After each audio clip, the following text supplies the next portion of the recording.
नमस्कार, मैं हूं आपका दोस्त विवेक माहेश्वरी। साइकोलॉजी की पाठशाला के हर वीडियो में हम एक नए टॉपिक पर डिस्कशन करते हैं और आज भी एक नए और इम्पॉर्टेंट टॉपिक पर डिस्कशन करने का मन है। ये टॉपिक इम्पॉर्टेंट केवल साइकोलॉजी के स्टूडेंट्स के लिए नहीं है, बल्कि एजुकेशन के स्टूडेंट, टीचर्स और किसी भी स्ट्रीम के स्टूडेंट या माता पिता हों, सभी के लिए ये टॉपिक उतना ही इम्पॉर्टेंट है जितना कि साइकोलॉजी के स्टूडेंट के लिए इम्पॉर्टेंट है। और ये इसलिए कि हमारी लाइफ या हमारी जो पर्सनालिटी है, ये पर्सनालिटी उस टॉपिक के बिना अधूरी है। यदि उस विषय की हम चर्चा ना करें तो शायद हमारे लाइफ की या हमारे पर्सनालिटी की हम आधी विशेषताएं भूल जाएंगे और हम ये नहीं कह पाएंगे कि ये व्यक्ति कितना इंटेलिजेंट है और ये व्यक्ति कितना कम इंटेलिजेंट है। और आप समझ गए होंगे कि मैं डिस्कशन करने वाला हूं एक बहुत इंपॉर्टेंट टॉपिक के ऊपर, और वो टॉपिक है इंटेलिजेंस। बात तो हम सब करते हैं, हमें इंटेलिजेंट होना चाहिए, ये बच्चा कितना इंटेलिजेंट है, ये कितना इडियट है। लेकिन क्या हम समझ पाते हैं कि इंटेलिजेंस का एक्चुअल मीनिंग क्या है? और आज इस वीडियो में मैं आपको बताऊंगा कि इंटेलिजेंस का एक्चुअल मीनिंग क्या है। What is the meaning of intelligence and what is the actual meaning of intelligence. आइए इस वीडियो को हम शुरू करते हैं। इंटेलिजेंस, जिसे हम बुद्धि भी कहते हैं, इंटेलिजेंस शब्द लैटिन वर्ड इंटेलिजियर और इंटेलिजेंशिया से बना है, जिसका मीनिंग होता है टू अंडरस्टैंड, समझने की क्षमता। और 1885 में सर फ्रांसिस गाल्टन ने इंटेलिजेंस शब्द का सबसे पहले प्रयोग किया था। और यदि औपचारिक डेफिनेशन की बात की जाए, फॉर्मल डेफिनेशन दी थी 1923 में बोरिंग ने, और उन्होंने कहा था कि मनोवैज्ञानिक परीक्षण जो मापता है वो इंटेलिजेंस है। Intelligence is what intelligence test measures. मनोवैज्ञानिक ये कहते हैं कि इंटेलिजेंस हेरिडिटी का प्रोडक्ट है, और वो ये भी कहते हैं कि 3 प्रोडक्ट ऐसे हैं जो हेरिडिटी के हैं। Number 1 physique, number 2 intelligence and number 3 temperament. जो फिजिक और इंटेलिजेंस का जो बेसिक स्ट्रक्चर है वो ट्रेनिंग से चेंज नहीं हो सकता, ऐसा मनोवैज्ञानिक मानते हैं। और वो इसलिए मानते हैं क्योंकि इंटेलिजेंस और फिजिक दोनों ही आपकी हेरिडिटी के प्रोडक्ट हैं।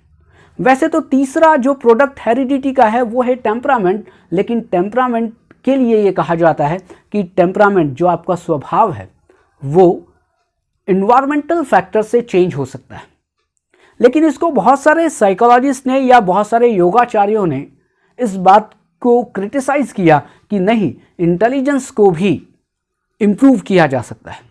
लेकिन मैं एक साइकोलॉजिस्ट होने के तौर पर यह कहता हूं कि इंटेलिजेंस को इम्प्रूव करना मुश्किल है, लेकिन हाँ, इंटेलिजेंस से जो कोरिलेटेड जो मानसिक क्षमताएं हैं उनको इम्प्रूव किया जा सकता है। जैसे कि लर्निंग कैपेसिटी को इम्प्रूव किया जा सकता है, रैशनल थिंकिंग को इम्प्रूव किया जा सकता है, कंसंट्रेशन को इम्प्रूव किया जा सकता है, मेमोरी को इम्प्रूव किया जा सकता है। और मुझे ये लगता है कि साइकोलॉजिस्ट या योगाचार्य भी इन्हीं मेंटल एबिलिटीज को इम्प्रूव करते हैं, न कि उस इंटेलिजेंस के बेसिक स्ट्रक्चर को इम्प्रूव कर सकते हैं। इसलिए साइकोलॉजिस्ट का ऐसा मानना है कि इंटेलिजेंस के बेसिक स्ट्रक्चर को, जो आपकी प्रॉब्लम सॉल्विंग कैपेसिटी है, वो लगभग वैसी ही होगी जैसे कि आपके माता पिता की होती है। साइकोलॉजिस्ट ये भी मानते हैं कि इंटेलिजेंस एक इननेट इनबॉर्न कैपेबिलिटी है और जो अमूर्त चिंतन करने की योग्यता है। और ये अमूर्त चिंतन करने की योग्यता का मीनिंग ये है कि एब्स्ट्रैक्ट थिंकिंग।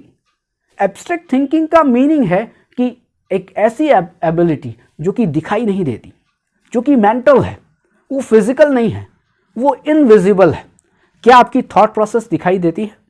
क्या आपकी प्रॉब्लम सॉल्विंग कैपेसिटी दिखाई देती है? आपके सोचने समझने का तरीका, आपकी जो लाइफ स्टाइल है या जो आपके साइकोलॉजिकल वेरिएबल्स हैं, क्या वो दिखाई देते हैं? इसलिए साइकोलॉजिस्ट मानते हैं कि जो इंटेलिजेंस है वो एब्स्ट्रैक्ट थिंकिंग है और ये इननेट है, जन्मजात है।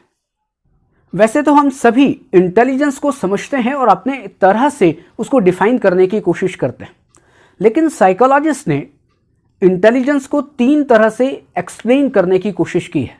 Number 1, intelligence as a ability to learn. Intelligence सीखने की योग्यता है। Second, intelligence as a ability to adjust with environment. वातावरण के साथ समायोजन करने की क्षमता इंटेलिजेंस है। And third one is intelligence as a abstract thinking. अभी मैंने एब्स्ट्रैक्ट थिंकिंग के लिए तो डिस्कशन किया था कुछ मिनट पहले, लेकिन लर्निंग कैपेसिटी जो है वो भी इंटेलिजेंस के रूप में डिफाइन होती है। और सबसे इंपॉर्टेंट, साइकोलॉजिस्ट ये मानते हैं कि क्या आप और मैं एडजस्ट अच्छी तरह कर सकते हैं। एडजस्टमेंट आपका और मेरा कैसा है? एडजस्टमेंट आपके इन्वायरमेंट के साथ, एडजस्टमेंट आपकी सराउंडिंग्स में जो भी चीज़ें चल रही हैं उनके साथ। यदि आपका एडजस्टमेंट अच्छा है, आप इंटेलिजेंट हैं। आपकी लर्निंग की प्रोसेस बहुत अच्छी है, आप इंटेलिजेंट हैं। और आपकी एब्स्ट्रैक्ट थिंकिंग अच्छी है तो आप इंटेलिजेंट हैं। ऐसा साइकोलॉजिस्ट मानते हैं। और बहुत सारे साइकोलॉजिस्ट ने अपनी अपनी तरीके से इंटेलिजेंस को बहुत ही अच्छी तरह से डिफाइन करने की कोशिश की है।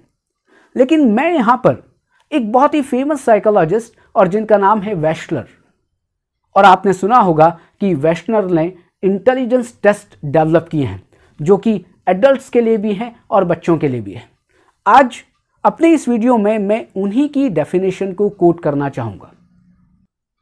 According to Wechsler, intelligence is a mental ability of a person by which he act purposefully, think rationally and deal effectively with his environment.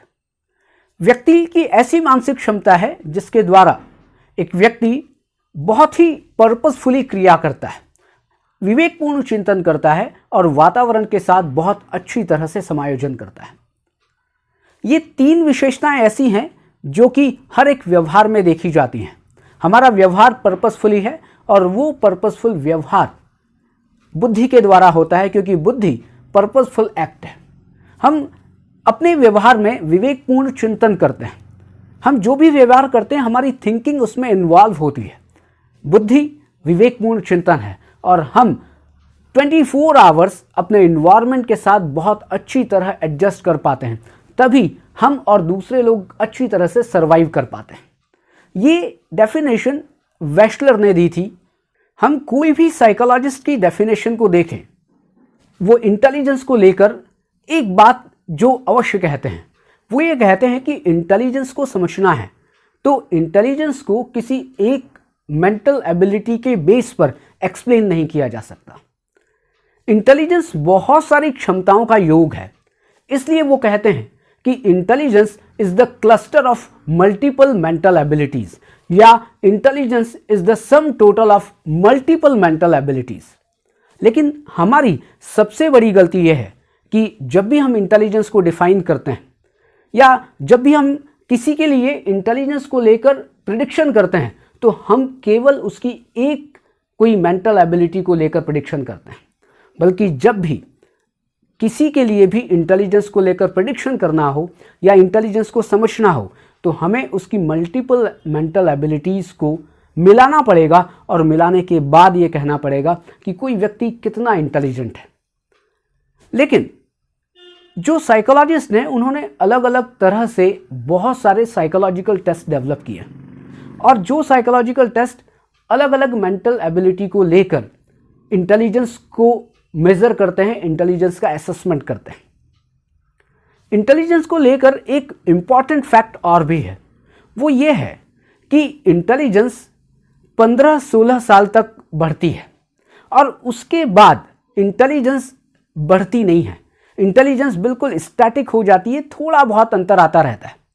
Psychologist का अगर कर्व देखें, जो साइकोलॉजिस्ट बताते हैं वो ये कहते हैं कि अगर ग्राफ की बात की जाए तो जन्म से लेकर 16 साल तक जो इंटेलिजेंस है वो वर्टिकल बढ़ती है और 16 से 18 साल के बाद वो फिर हॉरिजॉन्टल बढ़ती है और जिसमें बहुत ज़्यादा चेंज नहीं होता है। इस साइकोलॉजी की पाठशाला में हम सभी ये समझ गए होंगे, चाहे वो साइकोलॉजी के स्टूडेंट हों, चाहे एजुकेशन के स्टूडेंट हों, चाहे पेरेंट्स हों या स्टूडेंट्स हों, कि यदि आपको इंटेलिजेंस को समझना है तो इंटेलिजेंस को समझने के लिए हमें व्यक्ति की मल्टीपल मेंटल एबिलिटीज़ को जज करना पड़ेगा। तब हम उसके इंटेलिजेंस को ठीक ढंग से समझ सकते हैं, उसके बारे में कोई ना प्रिडिक्शन कर सकते हैं। इस साइकोलॉजी की पाठशाला में केवल इतना ही। अगले वीडियो में हम एक नए टॉपिक के साथ फिर मिलेंगे। आप इस टॉपिक को अधिक से अधिक लोगों तक शेयर करें ताकि इंटेलिजेंस के कॉन्सेप्ट को व्यक्ति अच्छी तरह से समझ सके। आपका बहुत बहुत धन्यवाद।